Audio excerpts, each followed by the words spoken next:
रसूल दुनिया में आते रहे। परचमे तौहीदो रिसालत बुलंद करने के बाद जो लोग बहके हुए थे, जो लोग माबूदाने बातिल के आगे सर झुकाए हुए थे, उन्हें वहां से उठा करके एक खुदा की बारगाह में झुकाते रहे और राहे मुस्तकीम का मुसाफिर बनाते रहे। यानी अल्लाह तबारक व ताला ने लफ्ज़ कुन से कौनैन की तख्लीक फरमाई और इंसान की हिदायत के लिए, इंसान की रहनुमाई के लिए, इंसान की भलाई के लिए, इंसान की खैर के लिए अल्लाह तबारक व ताला ने 1,24,000 या 2,24,000 कमोबेश अंबिया और रसूल को दुनिया में मबऊस फरमाया, जो कि वो परचमे तौहीदो रिसालत को बुलंद करते रहे और सिराते मुस्तकीम का मुसाफिर बनाते रहे। ये सिलसिला चलता रहा। हजरत आदम अलैहिस्सलाम सबसे पहले इस दुनिया में तशरीफ लाए। जब वो तशरीफ ले गए तो दूसरा नबी आया, जब वो तशरीफ ले गए तो तीसरा नबी आया, जब वो तशरीफ ले गए तो फिर चौथा नबी आया। यानी यके बाद दीगरे नबी आते रहे और परचमे तौहीदो रिसालत को बुलंद करते रहे और लोगों को दीन की दावत देते रहे। आखिर जब ये सिलसिला चलते चलते हजरत मूसा अलैहिस्सलाम का ज़माना आता है, जब हजरत मूसा अलैहिस्सलाम का दौर आता है, तो अल्लाह तबारक व ताला ने दीन मूसवी की तरवीज व इशाअत करने के लिए अल्लाह तबारक व ताला ने दर्जनों अंबियाए किराम को भेजा, जो कि दीन मूसवी की तरवीज व इशाअत करते रहे और दीन मूसवी का पैगाम लोगों तक पहुंचाते रहे। मगर जब बात आती है इमामुल अंबिया की, जब बात आती है मुस्तफ़ा जाने रहमत की, जब बात आती है जाने जाना की, जब बात आती है जाने ईमान की, जब बात आती है जाने कायनात की, जब बात आती है मुस्तफ़ा जाने रहमत की, जब बात आती है शमाए बज़्म हिदायत की, जब बात आती है नौशहे बज़्म जन्नत की, तो अल्लाह ने साफ ऐलान फरमा दिया, व खातमन नबीयीन, ये नबियों में आखिरी हैं। अब मेरे नबी के बाद कोई और नबी नहीं आएगा, अब मेरे रसूल के बाद कोई और रसूल नहीं आएगा। और मेरे आका ने भी खुद इरशाद फरमाया, अना खातमुन नबीयीना ला नबिय्य बादी, यानी मैं आखिरी नबी बन करके आया हूं, अब मेरे बाद कोई और नबी नहीं आएगा। जबकि अक्ल तो सवाल ये करती है, अक्ल का तकाजा तो ये है कि ए परवरदिगार आलम, जब दीन मूसवी को चलाने के लिए दर्जनों नबियों को भेजा गया, जब दीन मूसवी की तरवीज व इशाअत करने के लिए यानी दर्जनों अंबियाए किराम को भेजा गया, तो मुस्तफ़ा जाने रहमत के दीन मुहम्मदी की तरवीज व इशाअत करने के लिए सैकड़ों नबियों को भेजा जाना चाहिए था। इसलिए कि मेरे आका तो जामिउस सिफात हैं और मेरे आका ऐसे जामिउस सिफात हैं कि मेरे आका की शख्सियत में आदम की आदमियत भी है, शुएब का वकार भी है, अय्यूब का सब्र भी है, ज़करिया की मार्फत भी है, लूत की हिकमत भी है, नूह की शुजाअत भी है, दाऊद की शौकत भी है, सुलेमान की सल्तनत भी है, इब्राहीम की खुल्लत भी है, इस्माइल का ईसार भी है, यूसुफ का जमाल भी है, मूसा का जलाल भी है, ईसा का कमाल भी है। ये एक जलवा नहीं है बल्कि हजारों जलवों को इसमें समो दिया गया है। हुस्ने यूसुफ दमे ईसा यदे बैजादारी आचे खूबा हमा दारन तू तन्हादारी। हजरात, अब 1,24,000 कमोबेश या 2,24,000 कमोबेश अंबिया और रसूल दुनिया में आए, या के बाद दीगरे नबी आते रहे। आखिर नबी के आने का मकसद क्या होता था? जब लोग गैरुल्लाह की बारगाह में झुकते थे, जब लोग जिना के आदी हो जाते थे, जब लोग बुराइयों की तरफ रागिब होते थे, जब लोग कत्लो खारत गिरी करते थे, जब लोग आपस में तसादुम करते थे, जब लोगों में तजाद पैदा हो जाता, जब लोगों में इख्तिलाफात पैदा हो जाते और जब लोगों में भाई भाइयों में दूरी हो जाती, जब जुल्म किया जाता लोगों पर, तो अल्लाह तबारक व तआला यानी बुराइयों का खात्मा करने के लिए अपने किसी ना किसी नबी को भेजता। अल्लाह लोगों में इत्तिफाक कराने के लिए अपने किसी ना किसी नबी को भेजता। अब ये अक्ल सवाल करती है कि ए परवरदिगार, तेरे बंदे पूछना चाहते हैं, यानी जब के दुनिया में यानी बुराइयां जन्म लेती थीं, जब लोग कुफ्र की तरफ माइल होते, जब लोग शिर्क की तरफ माइल होते, जब जिनाकारी आम हो जाती, जब बदकारी आम हो जाती, तो कोई ना कोई अल्लाह का नबी आता और वो उन बुराइयों का खात्मा कर देता। तो ए परवरदिगार, गैरुल्लाह को तो आज भी पूजा जा रहा है, कुफ्र तो लोग आज भी कर रहे हैं, शिर्क तो लोग आज भी कर रहे हैं, माँ बाप को तो आज भी सताया जा रहा है, पड़ोसियों के हुकूक तो आज भी पामाल किए जा रहे हैं, हुकूकुल्लाह को तो आज भी छोड़ा जा रहा है, हुकूकुल इबाद से तो आज भी मुंह मोड़ा जा रहा है। ए परवरदिगार, जिना तो आज भी हो रहा है, कत्ल तो आज भी हो रहा है, और आज तो जरा सी बात पर कत्ल कर दिया जाता है, सिर्फ कलमा पढ़ने पर कत्ल कर दिया जाता है, या दाढ़ी रखने पर कत्ल कर दिया जाता है। ए परवरदिगार, तेरे बंदे समझना चाहते हैं कि बुराइयों का दरवाजा तो आज भी खुला हुआ है, बदकारियां आज भी हो रही है, शराब नोशी आज भी हो रही है, सूदखोरी तो आज भी हो रही है। ए परवरदिगार आलम, तूने ये ऐलान फरमा दिया कि अब मेरे नबी के बाद कोई और नबी नहीं आएगा, जबकि कुरान फरमाता है लिकुल्ली कौमिन हाद, यानी हर कौम के लिए कोई हादी होता है, कोई हर कौम के लिए कोई ना कोई राह दिखाने वाला होता है। तो ए परवरदिगार आलम, अब नबी तो नहीं आएगा, तो अब ये दीन का काम कैसे आगे बढ़ेगा, बुराइयों का खात्मा कौन करेगा? ए परवरदिगार, तेरे हुकूक को अदा करने के लिए ये पैगाम हक लोगों तक कौन पहुंचाएगा? तो रब की रहमत जवाब देती है, ए मेरे बंदो, घबराने की जरूरत नहीं है, बल्कि कान खोल करके सुनो कि जो काम दीने मूसवी को चलाने के लिए अंबिया से लिया जा रहा था, वो काम दीने मोहम्मदी को चलाने के लिए उलमा से लिया जाएगा, सूफियाए किराम से लिया जाएगा। तो हजरात, अब नबी तो कोई नहीं आएगा, अब रसूल तो कोई दुनिया में नहीं आएगा, आखिर नबियों का काम ये उलमा करते रहेंगे और रसूलों का काम ये उलमा करते रहेंगे, इसलिए कि ये नबी अंबियाए किराम के वारिस होते हैं। अज़ीज़ान मिल्लत इस्लामिया, तो कहने का मकसद ये है, मैं अर्ज ये करना चाहता हूँ, आप बड़े लाइक व फाइक हैं, आप बड़े खुशबख्त हैं, आप बड़े फिरोज बख्त हैं कि आपने ईद मिलादुल नबी के मौके पर ये 12 रोजा प्रोग्राम रख के दुनिया को ये बता दिया है कि ए दुनिया वालों, तुम हमारे बारे में कुछ भी कहते रहो, चाहे हमारी मस्जिदों को निशाना बनाओ, तो चाहे हमारी इज्जत को निशाना बनाओ, मगर हमने प्यार अपने आका से किया है, हमने मोहब्बत अपने आका से की है, और ऐसी मोहब्बत की है कि हम अपनी जान तो दे सकते हैं मगर नबी का दिया हुआ ईमान नहीं दे सकते। हजरात, आका करीम सल्लल्लाहु अलैहि वसल्लम का के दीन का काम ये उलमा और औलियाए किराम करते रहेंगे। अजीज़ान मिल्लत इस्लामिया, आपके मदरसे से पैगाम दिया जाता है, मसाजिद से पैगाम दिया जाता है, ये उलमा आपको गाहे बगाहे रब का पैगाम आप तक पहुंचाते हैं, मुस्तफ़ा का पैगाम आप तक पहुंचाते हैं। उन्हीं पैगामात में से एक पैगाम ये है, यानी आज जिन चैलेंजेस से हम आज मुतासिर हो रहे हैं और आज जिन चैलेंजेस का हमें मुकाबला है, जिनका हम मुकाबला कर रहे हैं, ये बगैर एजुकेशन के नहीं हो सकता, मुकाबला बगैर तालीम के नहीं हो सकता।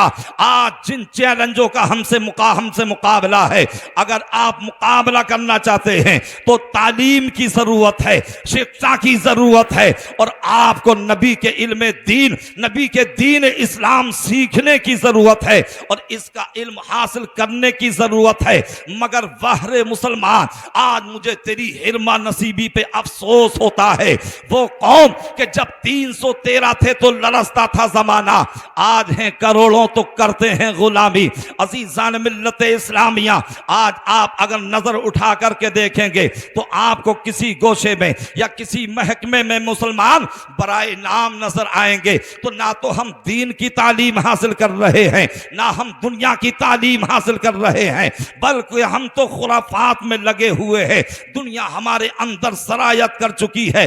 अल्लाह अल्लाह अल्लाह तबारक व तआला ने हमें और आपको कैसा अजीम मजहब इस्लाम अता फरमाया है, अजीम पैगंबर अता फरमाया है, अजीम शरीयत अता फरमाई है, अजीम कुरान पाक अता फरमाया है। वो कौम मुस्लिम का इस्लाम और वो कुरान मुकद्दस कि जब हमारे नबी पर वही इलाही का नुज़ूल होता है और जब कुरान पाक नाजिल होता है तो हजरात गिरामी तवज्जो से सुनिए मेरी बात को, मैं अपने मौजू से इंशाअल्लाह बिल्कुल नहीं हटूंगा। यानी मुस्तफ़ा जाने रहमत गारे हीरा में हैं। वो गारे हीरा कि आज जब हट्टे कट्टे नौजवान हिंदो पाक या पूरी दुनिया से हर चार जानिब से जब हज या उम्रा करने के लिए जाते हैं तो बड़े बड़े अच्छे कड़ियल नौजवान गारे हीरा गारे सौर पे चढ़ने की जुर्रत नहीं करते हैं।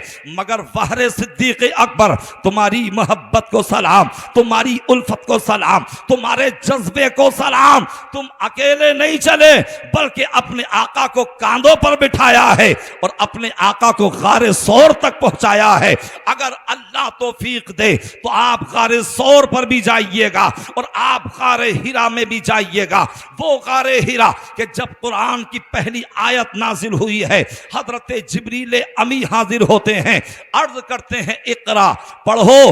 मगर आका ने यह सुना, खामोश रहे। हजरत जिब्रील अमी ने फिर कहा इकरा के पढ़िए, मगर मुस्तफ़ा जाने रहमत फिर खामोश होते हैं।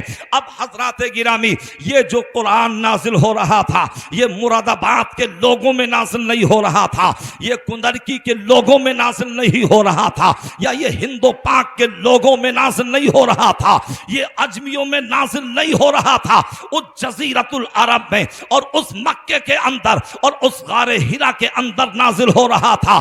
ऐसी कौम में कुरान नाजिल हो रहा था जो कि ये कहा करते थे अना अफसाहुल अरब कुल्लुहुमुल अजम, यानी हम ही साहिबे फसाहत है, हम ही साहिबे बलागत हैं, बाकी सारी दुनिया गूंगी है। वो अपने आप को कहा करते थे अगर साहिबे जबान हैं तो हम हैं, अगर साहिबे फसाहत हैं तो हम हैं, अगर साहिबे बलागत हैं तो हम हैं। उस कौम में कुरान पाक नाजिल हो रहा था। सबसे पहली आयत कुरान नाजिल होती है इकरा के पढ़िए अज़ीज़ान मिल्लत इस्लामिया। तो उस कौम में कुरान पाक नाजिल हो रहा था। अब सवाल जहन में यह पैदा होता है कि उस कौम में जो कि फसाहत व बलागत में अपना नज़ीरो मसील नहीं रखती थी, उसमें जब यानी कुरान नाजिल हो रहा है तो यानी कुरान पढ़ाई का हुक्म दे रहा है, तालीम का नजरिया पेश कर रहा है। जबकि मिजाज ये होना चाहिए, अक्ल ये कहती है होना ये चाहिए था। मिसाल के तौर पर अगर आपके शहर मुरादाबाद में, अगर आपके जिला मुरादाबाद में यानी अगर डीएम आएगा तो वो जायजा लेगा सरसरी तौर से और वो देखेगा कि सबसे बड़े बड़े मसाइल कौन से हैं। पहले वो बड़े बड़े मसलों को हल करेगा और उसके बाद में छोटे छोटे मसलों की तरफ तवज्जो देगा। पहले वो बड़े बड़े काम को अंजाम देगा, बाद में छोटे छोटे कामों की तरफ नजरसानी करेगा। तो अब सवाल ये पैदा होता है कि यानी अरब के अंदर कुरान नाजिल हो रहा है तो जहालत बहुत बड़ा मसला था, जबकि इसके अलावा और भी मसाइल वहां थे। यानी आम तौर से शराब पी जा रही थी, बहुत बड़ा मसला था। आम तौर से जिना हो रहा था, बहुत बड़ा मसला था। दो कबीले आपस में दस्तों गिरेबा थे, बहुत बड़ा मसला था। और दिल आजारी आपस में की जा रही थी, बहुत बड़ा मसला था। गरीबों को गुलाम बनाया जा रहा था, बहुत बड़ा मसला था। और सबसे बड़ा मसला तो यह था कि खाने काबा के अंदर 360 बुत रखे हुए थे। यानी जब कुरान नासिल हुआ, कुरान आया तो कुरान ने सूद का सद्देबाब किया होता, कुरान रियाकारी के बारे में नासिल हुआ होता, यानी कुरान झूठ के बारे में कहता, यानी कुरान जुल्म के बारे में कहता, यानी कुरान बुराई के बारे में कहता। इतने गंदे हालात हालात थे उस मुल्क के अरब और जजीरतुल अरब के, इतने गंदे हालात थे उस मुल्क के और उस अरब के कि वहां लड़कियों को जिंदा दरगोर किया जा रहा था। और हजरात गिरामी, लोग अपनी माँ से यानी निकाह शादियां कर लेते थे, बहनों से शादी की जा रही थी, माओ को भी बख्शा नहीं जा रहा था। और बुत परस्ती का आलम यह था।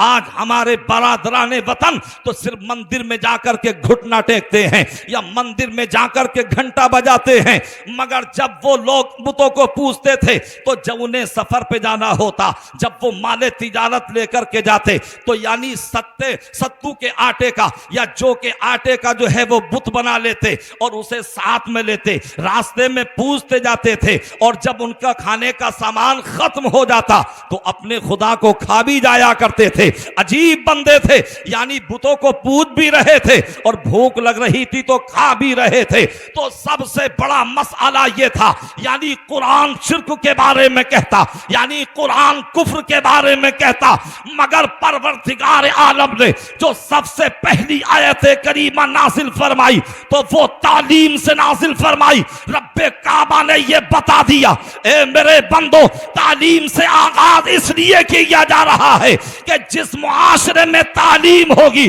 झगड़ों को खत्म किया जा सकता है, जिस मुआशरे में तालीम होगी झूठ को मिटाया जा सकता है, जिस मुआशरे में तालीम होगी माँ बाप का अदब करना सिखाया जा सकता है, जिस मुआशरे में तालीम होगी शराब से रोका जा सकता है, जिस मुआशरे में तालीम होगी बुत परस्ती से रोका जा सकता है, जिस मुआशरे में तालीम होगी शिर्क से रोका जा सकता है। रब्बे काबा ने यह बता दिया कि तुम मुआशरे में तालीम को आम कर दो, सारे फसादात खत्म हो जाएंगे।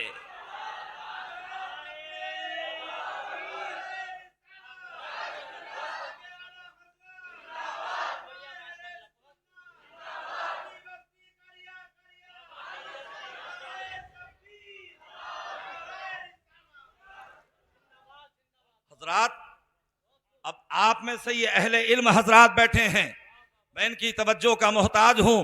तकरीर अहले स्टेज के लिए नहीं, ये तो अगर मेरी कोई खामी या नक्स देखेंगे तो मेरी इस्लाह फरमाएंगे और कोई बात अगर अच्छी लगेगी तो मेरे हक में दुआ फरमाएंगे।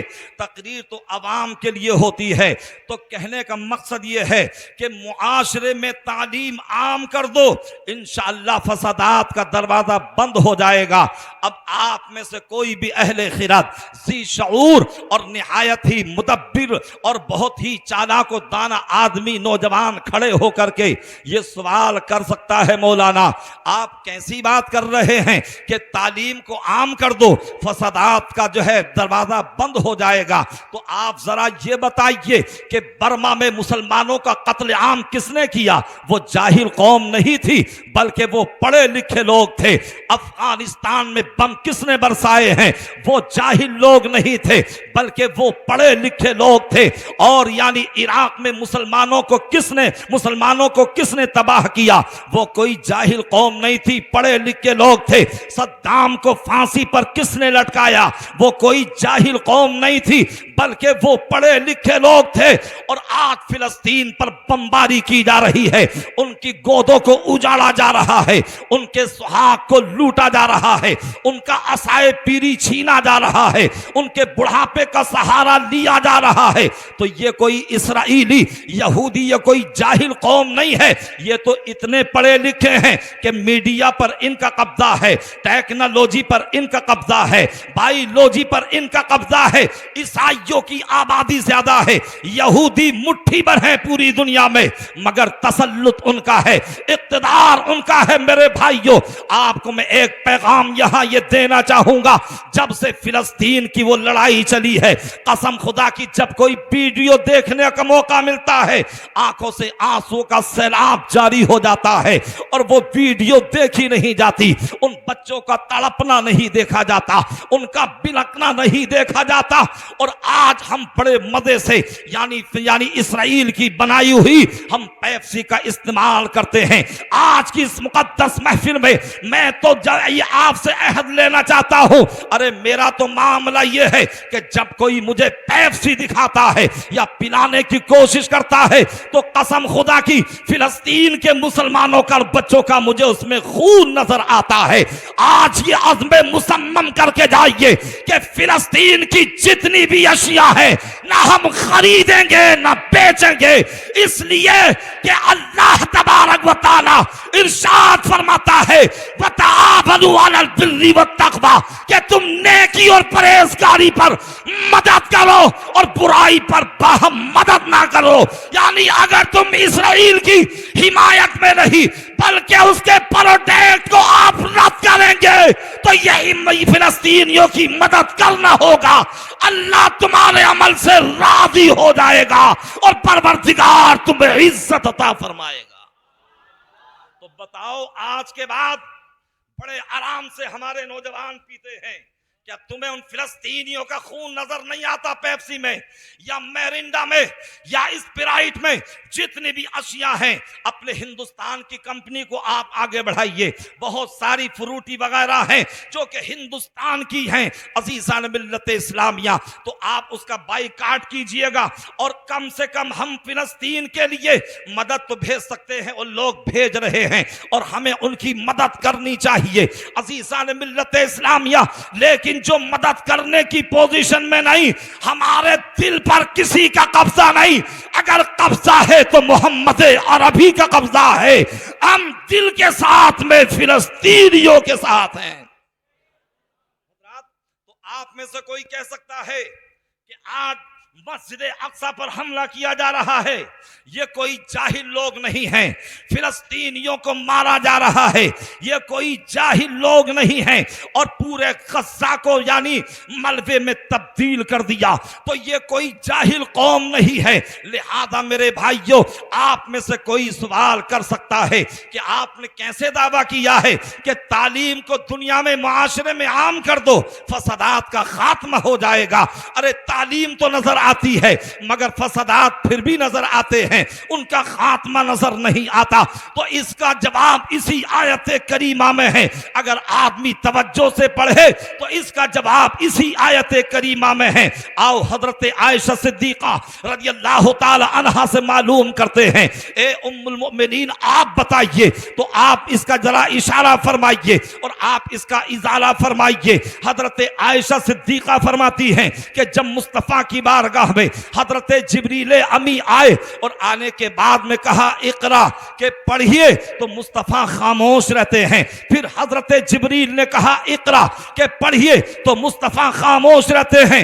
मगर जैसे ही जिब्रील ने तीसरी मर्तबा कहा इकरा बिस्मि रब्बिकल लज़ी खलक, यानी पढ़िए अपने रब के नाम से, तो मुस्तफा पढ़ना शुरू कर देते हैं। तो जहां सिर्फ तालीम की बात थी तो वहां मुस्तफा नहीं पढ़ते हैं, और जब मुस्तफा के सामने उनके रब का नाम लिया जाता है तो मुस्तफा यानी पढ़ना शुरू कर देते हैं। तो पता चला कि जो तालीम पेट के नाम पे होगी वहां करप्शन रहेगा, जो तालीम पेट के नाम पे होगी वहां झगड़े और फसादात रहेंगे, लेकिन जो तालीम रब के नाम पे होगी वहां करप्शन नहीं मिलेगा। यही वजह है कि सिद्दीक़ अकबर के यहाँ तालीम है मगर रब के नाम पर है, इसलिए करप्शन नहीं है। फारूक आजम के यहाँ तालीम है मगर रब के नाम पर है, इसलिए करप्शन नहीं है। हजरत उस्मान गनी के यहाँ तालीम है मगर रब के नाम पर है, इसलिए करप्शन नहीं है। हजरत अली के यहाँ तालीम है मगर रब के नाम पर है, इसलिए करप्शन नहीं है। हजरत उमर बिन अब्दुल अजीज के यहाँ यानी तालीम है मगर रब के नाम पर है, इसलिए करप्शन नहीं है। और हजरत गौसे आजम के यहाँ तालीम है मगर रब के नाम पर है, इसलिए करप्शन नहीं है। गरीब नवाज के यहाँ तालीम है मगर रब के नाम पर है, इसलिए करप्शन नहीं है। अजी दो जुमलों में बात खत्म कर दूं कि ताजुल शरिया के यहाँ तालीम है मगर रब के नाम पर है, इसलिए करप्शन नहीं है। जो तालीम रब के नाम पर होगी वहां झगड़े नहीं होंगे, वहां फसादात नहीं होंगे। और जो तालीम पेट के नाम पे होगी, जो तालीम बिल्डिंग के नाम पे होगी, जो तालीम पैसा जमा करने के नाम पर होगी, तो हजरात वहां करप्शन रहेगा, हो सकता है वहां फसादात रहे। तो लिहाजा यानी तालीम हासिल करो तो अपने रब के नाम पर हासिल करो, तो जब तक दुनिया में रहोगे तब भी बाइज्जत रहोगे, और जब दुनिया से जाओगे अल्लाह तुम्हें जन्नत अता फरमाएगा।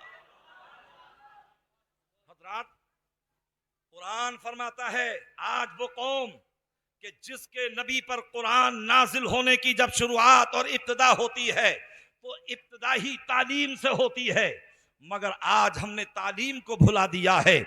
आज हम दीन की तालीम से भी दूर हैं, और आज हम जो हैं दुनिया की तालीम से भी दूर हैं। मेरे आका ने इरशाद फरमाया, तलबुल इल्मी फरीदतुन अला कुल्ली मुस्लिमिन व मुस्लिमा, यानी इल्म दीन हासिल करना हर मुसलमान मर्द औरत पर फर्ज है। मतलब क्या हुआ, अगर बाप है तो भी दीन की तालीम हासिल करे, अगर माँ है तो भी दीन की तालीम हासिल करे, अगर बाप है तब भी दीन की तालीम हासिल करे, अगर मर्द है तब भी दीन की तालीम हासिल करे, अगर औरत है तब भी दीन की तालीम हासिल करे। यानी या रसूल अल्लाह, आपने इरशाद फरमाया यानी दीन की तालीम हासिल करना हर मुसलमान मर्द औरत पर फर्ज है। ए आका, जब हम दीन की तालीम हासिल करेंगे तो हमें सिला क्या मिलेगा, तो मुस्तफा फरमाते हैं ऊतुल इल्मा दरजात, जब तुम दीन की तालीम हासिल करोगे अल्लाह तुम्हारे दरजात को बुलंद फरमाएगा। तो देखिए आका करीम सल्लल्लाहु अलैहि वसल्लम ने इरशाद फरमाया, और दूसरे मकाम पर मेरे आका ने फरमाया उतलुबुल इल्मा मिनल महदी इलल लहद, यानी इल्म दीन हासिल करो माँ की गोद से लहद तक, कब्र तक। मगर आज हम कहाँ हासिल करते हैं? अगर नमाज पूछ ली जाए तो नदारत, और अगर वुजू या गुस्ल के मसाइल पूछ लिए जाएं तब भी सर खुजा के हम जो है मुस्कुरा करके गुजर जाते हैं। एक जगह तो मौलाना ने अभियान चलाया कि सारे नमाजियों की जो है दर्स के बाद नमाज सुनी जाएगी रोजाना। तो 2-4 दिन तो ये चलता रहा मामूल, और फिर जो है नमाजी कम होने लगे और कहा कि जल्दी से इस्तीफा करो इमाम साहब का, वरना ये सबको जलील कर देंगे। ऐसी सोच आज हमारी बन चुकी है, लिहाजा तुम्हें जलील कोई नहीं कर रहा है, बल्कि हर आलिम की जिम्मेदारी ये है, यानी वो नबी का पैगाम तुम तक पहुंचाता है, वो नबी का वारिस बन के तुम पर पैगाम पहुंचाता है। और हर आलिम की जिम्मेदारी होती है कि अपने मुंसलिक लोगों को और अहले ईमान को वो पैगाम दे जो पैगाम मुस्तफा का पैगाम हो, जो परवरदिगार का पैगाम हो, जो कुरान और हदीस का पैगाम हो। कुरान और हदीस पर अमल करेंगे, परवरदिगार उसे कबूल फरमा करके हमें दोनों जहान में बरकतें अता फरमाएगा। तो अब पता ये चला कि सरकार ने फरमाया कि इल्म दीन हासिल करो माँ की गोद से लहद तक। तो या रसूल अल्लाह, अगर हम माँ की गोद से इल्म हासिल करें लहद तक, तो क्या माँ की गोद में भी जो है इल्म होता है? क्या माँ की गोद में भी तालीम मिला करती है? तो हजरात उलमा फरमाते हैं कि माँ की गोद औलाद के लिए यानी सबसे पहला मकतब है, औलाद के लिए पहला मदरसा है, औलाद के लिए पहला स्कूल है। तो लिहाजा अज़ीज़ान मिल्लत इस्लामिया, लिहाजा अगर माँ की गोद में अगर कांटे हैं तो औलाद को कांटे ही मिलेंगे, अगर माँ की गोद में अगर गाने हैं तो बेटे को गाने ही मिलेंगे, अगर माँ की गोद में अगर नचनियापन है तो औलाद को वही नाचने का सलीका मिलेगा। लेकिन अगर माँ की गोद में इल्म है तो औलाद को इल्म मिलेगा, अगर माँ की गोद में तकवा है तो औलाद को तकवा मिलेगा, अगर माँ की गोद में तहारत है तो औलाद को तहारत मिलेगी। माँ का असर बड़ा पड़ता है औलाद की जिंदगी पर। अज़ीज़ान मिल्लत इस्लामिया, आज हमारे यहाँ ये शिकवा बलब लोग होते हैं और ये एतराज़ात करते करते नजर आते हैं। अरे साहब, हमारी औलाद तो बेवफा हो गई, हमारी औलाद तो हमें गाली बकने लगी, हमारी औलाद तो हमें सताने लगी, मगर दिल के फपूले जल उठे सीने के दाग से, इस घर को आग लग गई घर के चिराग से। हम सारा इल्जाम बच्चों के सर डाल देते हैं, मगर हमें अपने गिरबान में भी झांकना चाहिए, हमें अपनी जिंदगी के बारे में भी सोचना चाहिए कि हमने अपने बच्चों की तरबियत कैसी की है, हमने अपने बच्चों की परवरिश कैसे की है। अरे माँ का बहुत ज्यादा असर पड़ता है औलाद की जिंदगी पर। चंद जुमलों में सुन लो कि अगर माँ उम्मुल खैर होती है तो बेटा गौसे आजम होता है, माँ अगर उम्मुल फरा होती है तो बेटा गरीब नवाज होता है, माँ अगर आरिफा होती है तो बेटा महबूबे इलाही होता है, माँ अगर सालिका होती है तो बेटा साबिरे पाक होता है, माँ अगर साहिदा होती है तो बेटा मखदूमे सिमना होता है, माँ अगर सालिका होती है तो बेटा यानी पीर मुअज्जम शाह होता है, अगर माँ नमाजिया होती है तो बेटा मुत्तकी होता है, और माँ अगर शबे जिंदादार होती है तो बेटा आला हजरत होता है, माँ अगर सच्ची होती है तो बेटा ताजुल शरिया होता है। तो कहने का मकसद यह है कि दीन की तालीम हासिल करना हर मुसलमान मर्द औरत पर फर्ज है, लेकिन आज हम इससे बिल्कुल दूर जा चुके हैं। मेरे आका ने एक मकाम पर और फरमाया, उतलुबुल इल्मा वलौ कान बिस्सीन, कि तुम इल्म दीन हासिल करो, अगर चाहे तुम्हें मुल्क चीन जाना पड़े। तो क्या उस वक्त में यानी मुल्क चीन में बुखारी शरीफ पढ़ाई जाती थी? क्या वहां तिरमिजी शरीफ पढ़ाई जाती थी? क्या वहां दीन की तालीम पढ़ाई दी जाती थी? नहीं नहीं हजरात, मेरे आका फरमाना ये चाहते हैं, यानी चीन का जो सफर का रास्ता था वो बड़ा सऊबत दे रास्ता था, वो बड़ी मुश्किलों का रास्ता था, वो बड़ी परेशानियों का रास्ता था, वो बड़ी तकलीफ दे रास्ता था और बहुत मुसीबतों का रास्ता था।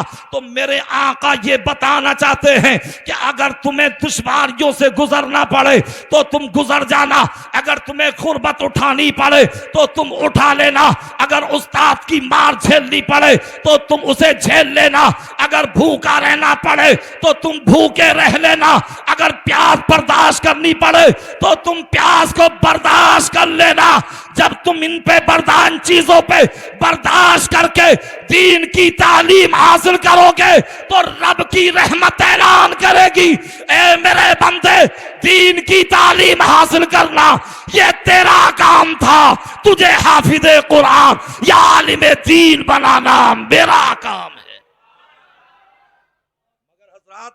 आज तो बिल्कुल हमारा नक्शा ही जो है उलट गया है। अभी बच्चा पैदा नहीं होता, माँ की तमन्ना होती है, बाप की तमन्ना होती है कि जब बच्चा पैदा होगा तो मैं डॉक्टर बनाऊंगी, इंजीनियर बनाऊंगी और मैं प्रोफेसर बनाऊंगी, मैं जो है लॉयर बनाऊंगी वगैरह वगैरह। और अगर बच्चा जो है खूबसूरत हसीन और जमील है तो उसे इंग्लिश मीडियम में पढ़ने के लिए भेजा जाता है, और अगर बच्चा लोड़ा लंगड़ा है और तोतला है तो उसे मदरसे में भेजा जाता है। आज हमारी ये हालत हो चुकी है। आप जरा गौर कीजिए और तवज्जो दीजिएगा, यानी ज्यादा से ज्यादा 2% बच्चे आज हमारे दीन की तालीम हासिल कर रहे हैं और 98% बच्चे हमारी बेटियां और बेटे यानी इंग्लिश तालीम हासिल कर रहे हैं। आज यही वजह है कि तरह तरह की परेशानियों का सामने हमें है। आज बढ़ता हुआ इर्तिदाद इस बात की खम्माजी कर रहा है कि अगर तुम इसी तरीके से फैशन में मुलव्वस रहे, अगर तुम इसी तरीके से अगर दीन की तालीम से दूर रहे तो फिर वो दिन दूर नहीं होगा जबकि तुम्हें सफाई हस्ती से मिटा दिया जाएगा। क्या आपने नहीं सुना, क्या आपने नहीं पढ़ा, यानी वो स्पेन जो पहले स्पेन था और 90 हिजरी में हजरत तारिक बिन ज़ियाद रज़ियल्लाहु ताला अन्हो आप एक सिपह सालार आदम बन करके और फौजियों की एक जो है यानी आप तादाद लेकर के गए थे और आपने उसे फतेह किया था। जैसे ही दरिया को उबूर किया आपने फरमाया था इसमें आग लगा दी जाए। आपके साथियों ने फौजियों ने कहा था हुजूर आप जरा ये बताइए कि आपने कश्तियों में आग क्यों लगा दी है? अगर हमें पसपाई हुई तो हमें भागने का मौका ना मिल सकेगा, हम राह फरार कैसे इख्तियार करेंगे? तो हजरत तारिक बिन ज़ियाद ने जवाब दिया था कि मैंने कश्तियों को इसलिए जलवाया है, ए मुजाहिदों सुनो सुनो, यानी तुम्हें बिल्कुल बेजिगरी से लड़ना है, यानी अब तुम्हें मरना है या तुम्हें परचम इस्लाम को बुलंद करना है। वो मुजाहिदीन इस्लाम ऐसे शानो शौकत के साथ में लड़े थे कि कुछ ही वक्त में उन्होंने फतेह हासिल कर ली थी और परचम इस्लाम को बुलंद फरमा दिया था। और फिर हजरात 800 साल तक तकरीबन यानी वहां वो दीन का मरकज बना रहा और वहां परचम इस्लाम बुलंद रहा। मुसलमानों की हुकूमत वहां तकरीबन 800 साल तक रही। वो मस्जिद कुर्तुबा, वो अल्लामा कुर्तुबी के जिनका दर्स हदीस और दर्स तफसीर उस मस्जिद कुर्तुबा में होता था, जिसमें तकरीबन उस मस्जिद के जो सुतून थे 1417 तकरीबन सुतून थे, यानी बहुत बड़ी मस्जिद थी और बड़ी शान और शौकत की जिंदगी मुसलमान गुजार रहे थे। और ये बहुत बड़ी फतूहात में से एक फतेह थी। अल्लाह अल्लाह, यानी उन उलमा की बारगाहों में यानी यहूदी आया करते और बड़े बड़े पादरी अपने बच्चों को भेजा करते थे और कहा करते थे कि जाओ तुम वहां जाकर के इल्म दीन हासिल करो, अरब के लोग आए हैं, तुम उनसे दीन की तालीम हासिल करो। अब वो आते रहे और दीन की तालीम हासिल करते रहे। जिनकी किस्मत में इस्लाम था वो इस्लाम लाते रहे, दायरे इस्लाम में दाखिल होते रहे।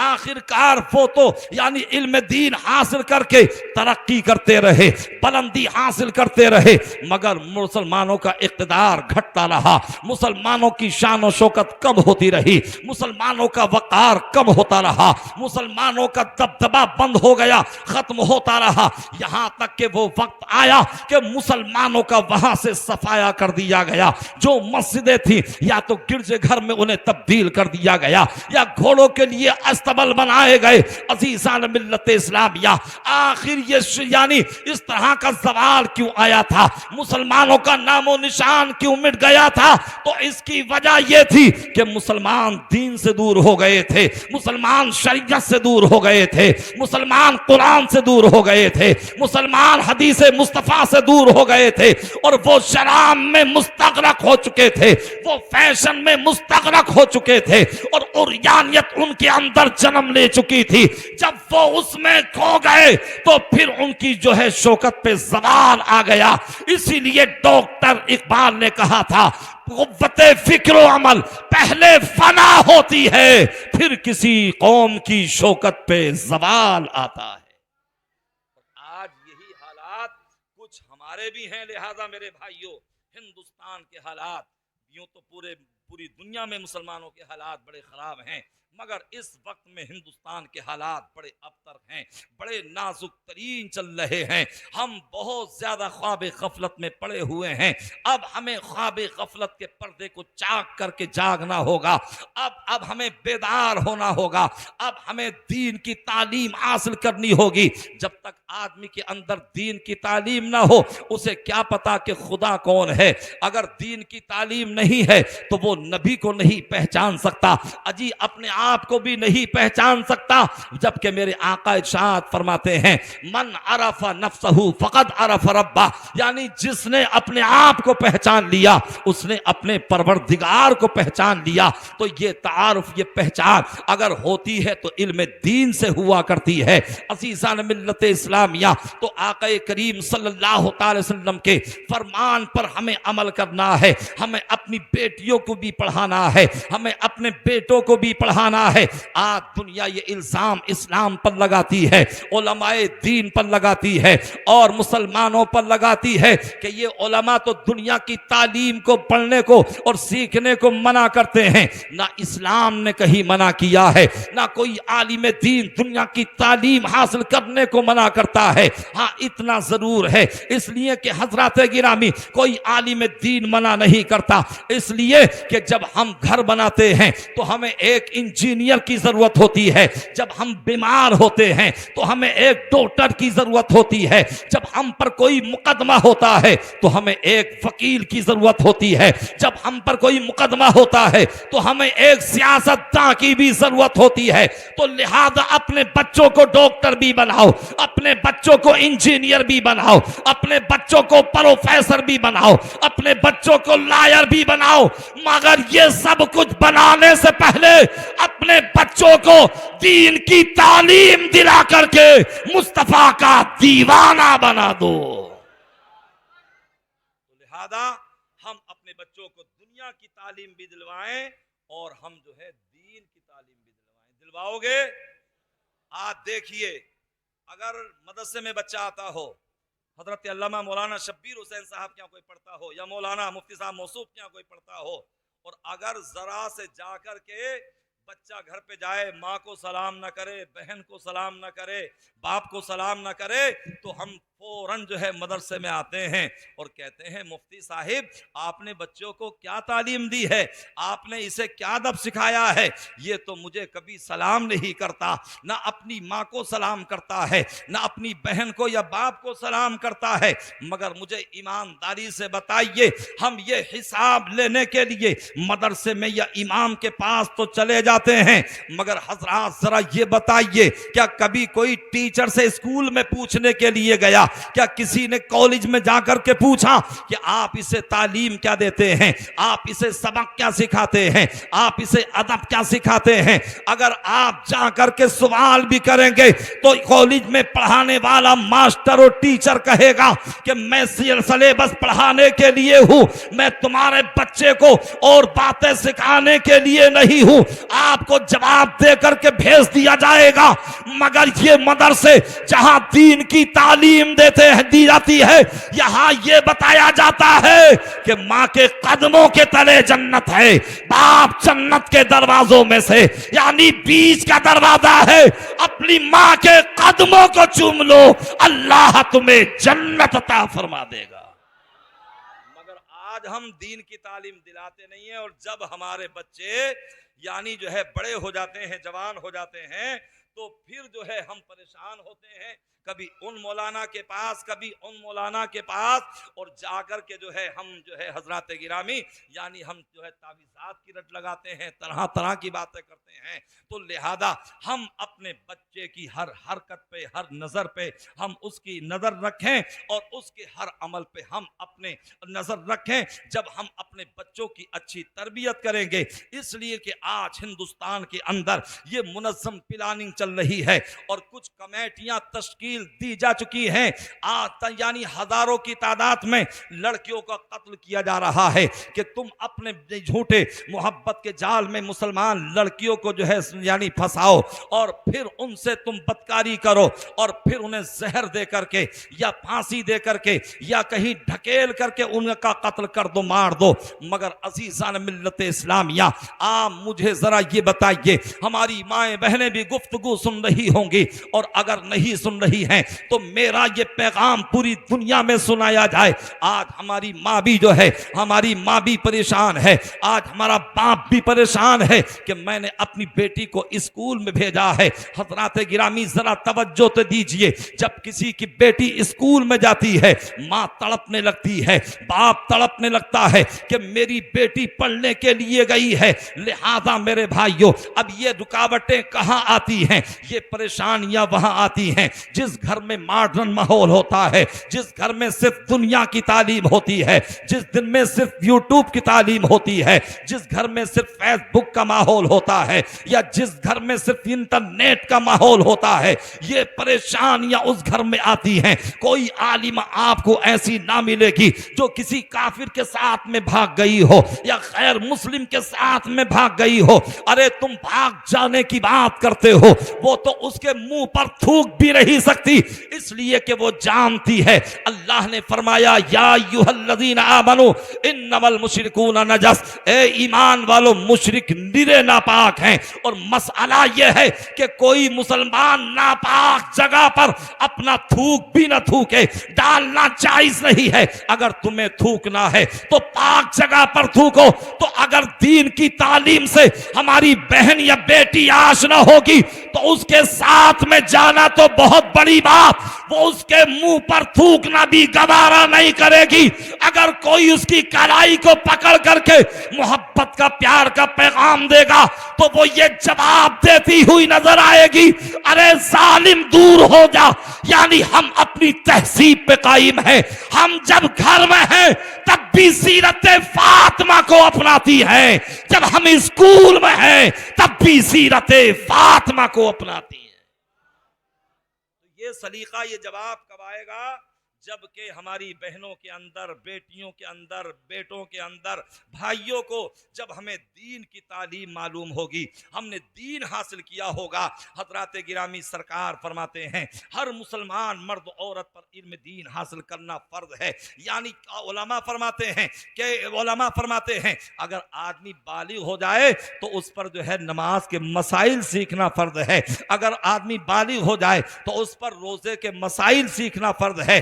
अगर आदमी साहिब निसाब हो जाए तो उस पर ज़कात के मसाइल सीखना फर्ज है। अगर आदमी हज करने के लिए जाए तो उस पर हज के मसाइल सीखना फर्ज है। अगर कोई मर्द शादी करना चाहे तो बीवी के हुकूक क्या है वो मसाइल सीखना फर्ज है। अगर कोई औरत शादी करना चाहे तो शोहर का मकाम व अदब क्या है वो मसाइल सीखना फर्ज है। अगर कोई वकील है तो वो मसाइल सीखने फर्ज हैं कि कौन सा मुकदमा लड़ना चाहिए, कौन सा मुकदमा नहीं लड़ना चाहिए। अगर डॉक्टर है तो ये मसाइल सीखना फर्ज है कि कौन सी दवाई देना जायज है, कौन सी दवाई देना नाजायज है। अजीज़ान मिल्लत इस्लामिया, तो जब दीन की तालीम होगी तो इंशाअल्लाह हमारा हर कदम शरीयत की रोशनी में उठेगा, शरीयत की ताबेदारी में उठेगा, मुस्तफा की मोहब्बत में उठेगा, मुस्तफा की इत्तबा फरमा बरदारी में उठेगा। और जब तुम रास्तों से गुजर रहे होगे तो दुनिया वाले कहेंगे ये मुस्तफा का गुलाम जा रहा है। मैदान महशर में एक एक फरिश्ता कहेगा जन्नत का हकदार आ रहा है। नमाज फर्ज है जब आदमी बालिग हो जाए, रोजा फर्ज है जब आदमी बालिग हो जाए, और ज़कात फर्ज है जब आदमी मालदार हो जाए, हज फर्ज है जब आदमी साहिबे इस्तात हो जाए। लेकिन दीन की तालीम हासिल करना उस वक्त से फर्ज है जब से वो माँ की गोद में आया है। अजीज़ान मिल्लत इस्लामिया, आज यही तो वजह है कि जब हमारे अंदर दीन की तालीम नहीं तो माँ बाप का अदब ना रहा, छोटों से मोहब्बत ना रही, और हमें कानून शरीयत याद नहीं आते। ये दीन की तालीम का फुकदान है।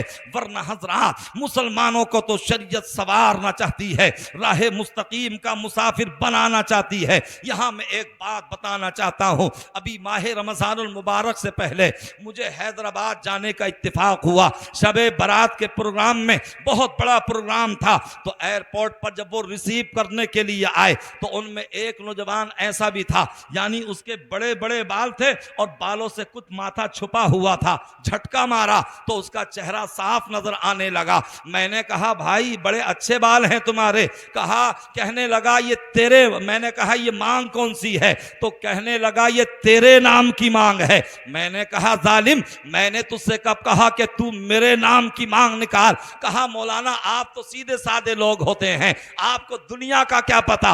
अरे ये एक यानी एक हीरो है, उसने उसकी मां उसके तर्ज पर जो है यानी मैंने ये मांग निकाली है और इस मांग का नाम है तेरे नाम।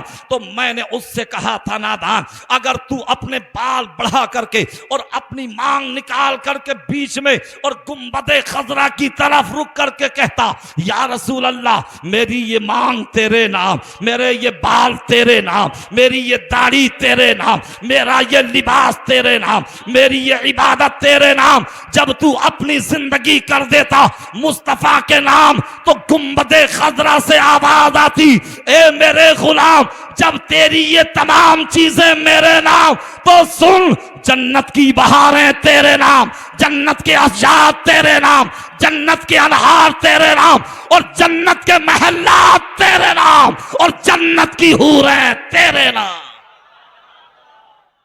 मगर हजरात, हम कहां हैं? हम तो खोए हुए हैं।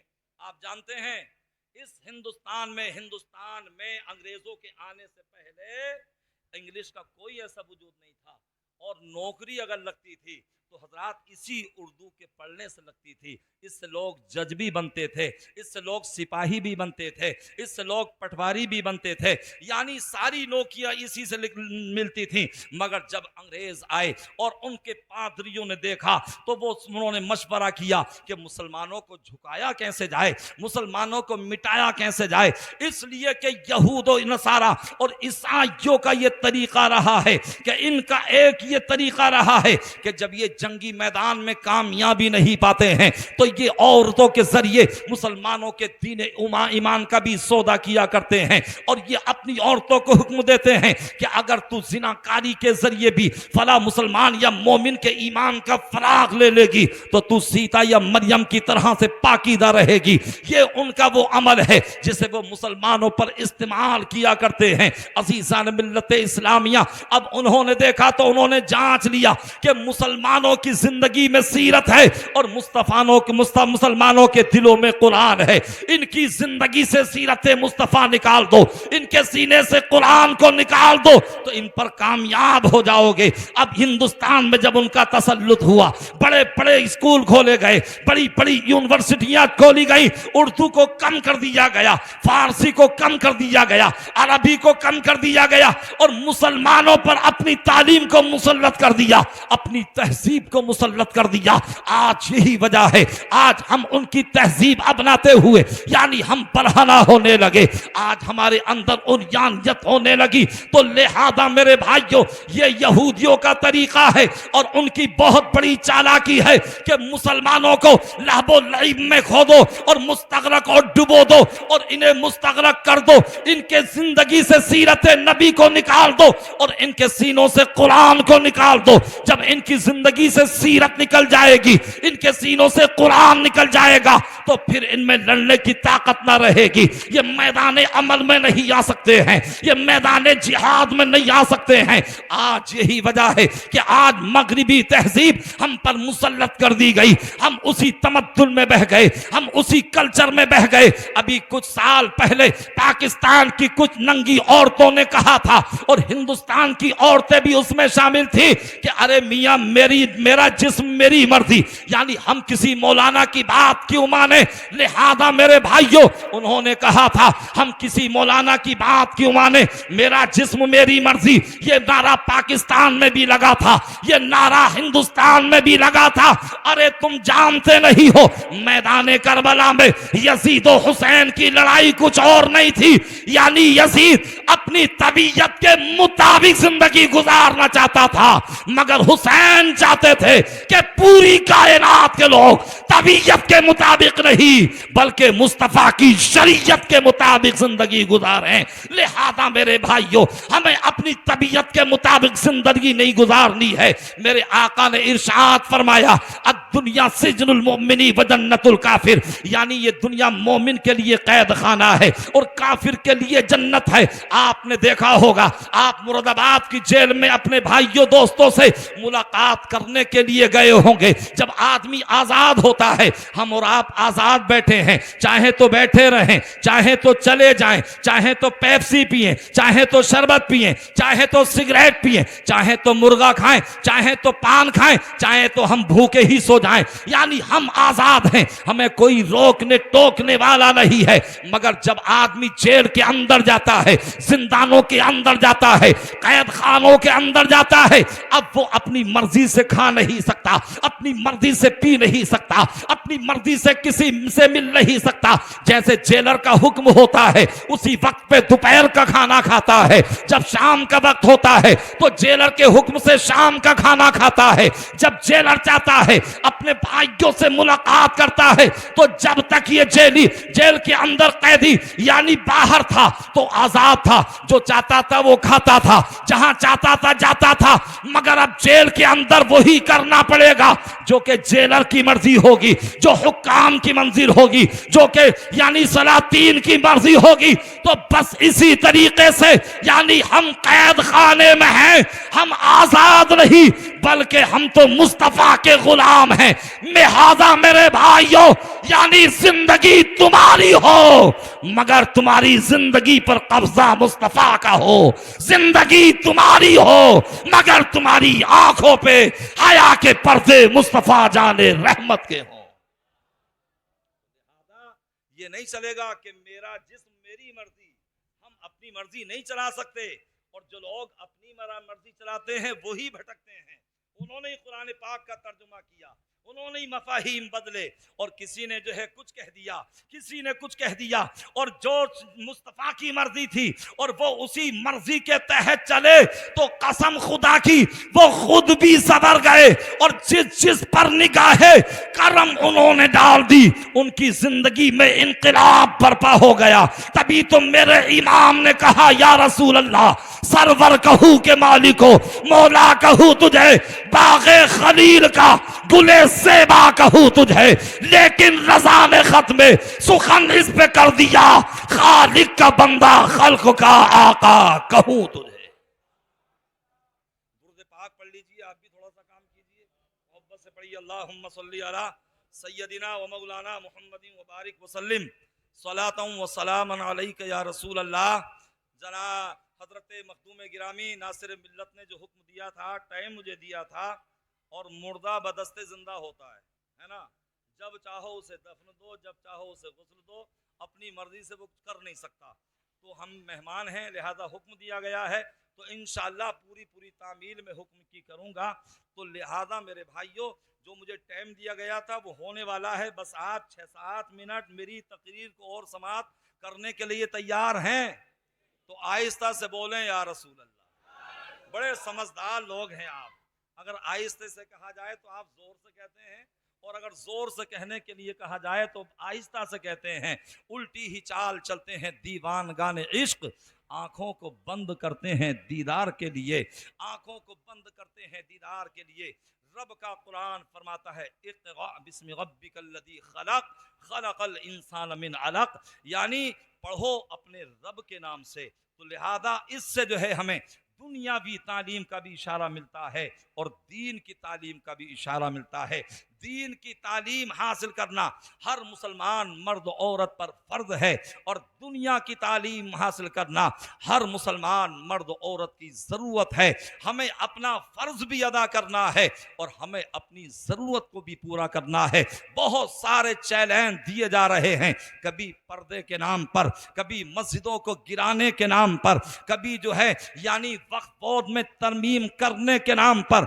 अजीज़ान मिल्लत इस्लामिया, मगर हक ये है, मिट गए मिटते हैं मिट जाएंगे आदा तेरे, ना मिटा है ना मिटेगा कभी चर्चा तेरा। यानी ये काफिर इतने कम अक्ल होते हैं, इतने कद कम अक्ल होते हैं, और अल्लाह ने फरमाया वलक़द ज़रअना लिजहन्नम कसीरम मिनल जिन्नि वल इंस, यानी हमने बहुत जहन्नम के लिए बहुत पैदा किए हैं जिन और आदमी।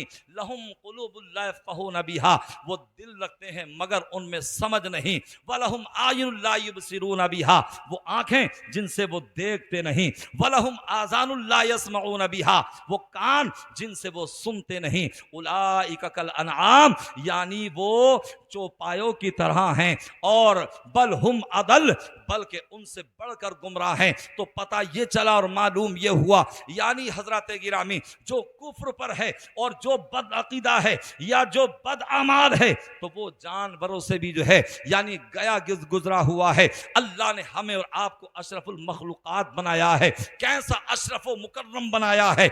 आप जरा अपने रब की रहमतों के कुर्बान तो जाइए। हजरात, आप अगर गाय को देखेंगे तो चारे की तरफ सर झुकाती है, अगर आप बकरी को देखेंगे तो चारे की तरफ सर झुकाती है, अगर आप बैल को देखेंगे तो चारे की तरफ सर झुकाती है, और जंगल का राजा शेर यानी वो भी जब खाना चाहता है तो वो भी उसकी तरफ, अपनी ग़िज़ा की तरफ सर झुकाता है। मगर इंसान को अल्लाह तबारक व तआला ने किसी के सामने सर झुकाने के लिए मजबूर नहीं किया, बल्कि खाने के लिए हाथ अता फरमाए। और रब की रहमतों ने यह ऐलान कर दिया, ए मेरे बंदो, तुम जानवरों की तरह से नहीं हो। वो जब खाते हैं तो अपने खाने के लिए सर झुकाते हैं, मगर मैंने ये तुम्हारा सर किसी और के आगे झुकने के लिए नहीं, बल्कि ये दिल दिया मोहब्बत के लिए और सर दिया इबादत के लिए। मोहब्बत मेरे हबीब से करो और सर तुम मेरी बारगाह में झुकाओ। तो बहुत सारे चैलेंज हमारे सामने हैं, मगर घबराने की जरूरत नहीं है। बस अपने अमाल दुरुस्त कर लो, अपनी खराबियों को दूर कर लो। इंशाअल्लाह जब हम नेक और पक्के मोमिन बन जाएंगे, कुरान फरमाता है व अंतुमुल आलौना इन कुंतुम मुमिनीन, तुम ही गालिब रहोगे अगर तुम मोमिन हो, पक्के मुसलमान हो। तो हजरात, आज ये चैलेंज देना कोई नई बात नहीं है। जब अल्लाह, आखिरी बात पेश कर रहा हूँ, मोहब्बत से बोलें सुभान अल्लाह।